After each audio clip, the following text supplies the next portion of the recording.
Argentino.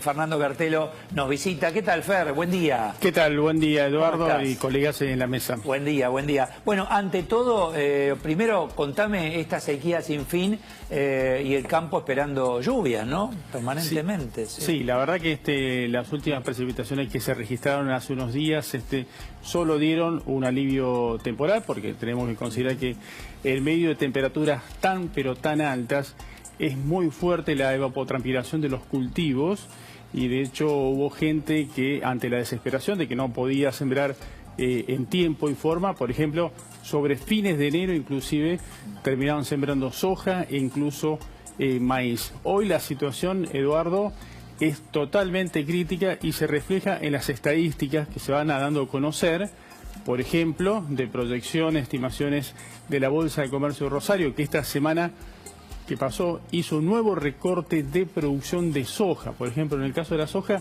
ya la bajó a 34,5 millones de toneladas, que esto representa literalmente la menor producción de los últimos 15 años, en el caso de la soja. Eso que no se produce, pregunto, ¿es lo que no se cosechó o lo que no se siembra? A ver, la cosecha de soja se hace más adelante. Más adelante. Estos son proyecciones de estimaciones que van en línea a lo que los técnicos, por ejemplo, en el caso de esta entidad, observan a campo. También, de hecho, la Bolsa de Cereales de Buenos Aires esta semana también recortó su previsión y en el caso de esta entidad espera 38 millones de toneladas. O sea, pérdidas en el camino significa. Pérdidas en el camino, claro. Y muy bueno lo que vos decís, Eduardo, porque, a ver, ¿con qué se había iniciado la carrera esta productiva?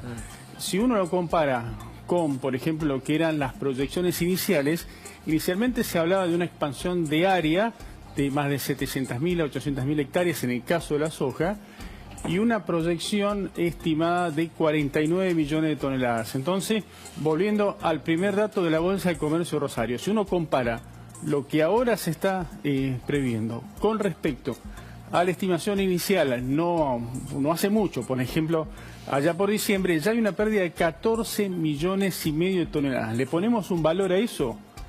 A ver, en términos de valor de exportación, equivale esa producción que no va a estar a casi 9.000 millones de dólares. O sea, es muchísima plata. Vos pensás que, a ver, para el sector privado, pérdida, obviamente. Sí. Sector privado, en efecto dominó, satélite, que depende de la actividad, en este caso agropecuaria, ganadera también, porque tiene sus problemas, etcétera, también con inconvenientes. Y el propio gobierno, porque es dinero que no va a ingresar.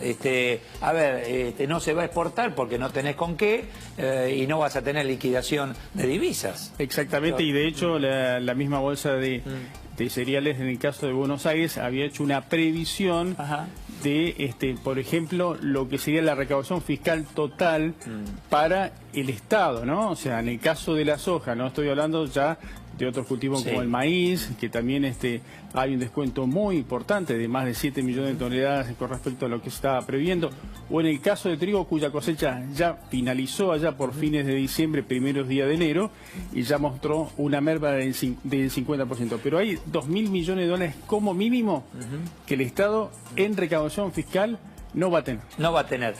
Usted se pregunta, bueno, muy bien, ¿y el agua? ¿Hay algún estudio por parte del INTA, etcétera? ¿Tenemos previsión en relación a eso? A ver, de nuevas precipitaciones, lo que se estaba viendo... Mirá, ahí está, mirá. Bueno, este mapa, Eduardo, que estamos viendo en este momento, muestra lo que sería, mira, es al 11, nada más, ya bien fresco este dato, te muestra lo que es la reserva de agua útil que hay en el perfil del suelo y está expresado en porcentaje. Hoy hablaba de las napas, de la necesidad del agua, etcétera. Bueno, tiene que ver con esto, la reserva está ahí. Claro, bueno. ¿O no está?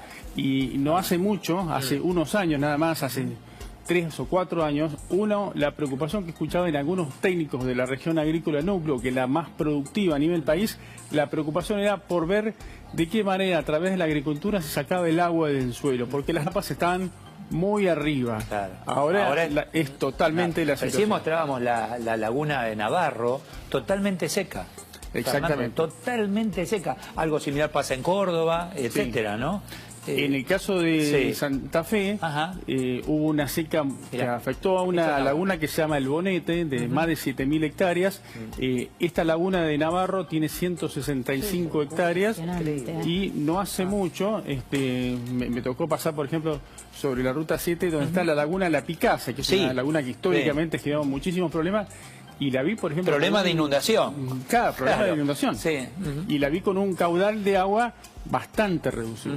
Bueno, esta es una realidad que el tiempo nos presenta, el clima con sus datos y la necesidad en el campo. En el caso de la ganadería también con problemas, porque quien necesita los fardos de pastos, etcétera, no los consigue. Ahí veíamos imágenes, creo, de Córdoba, un productor, bueno, Corrientes, las vacas muertas y liquidó lo que pudo.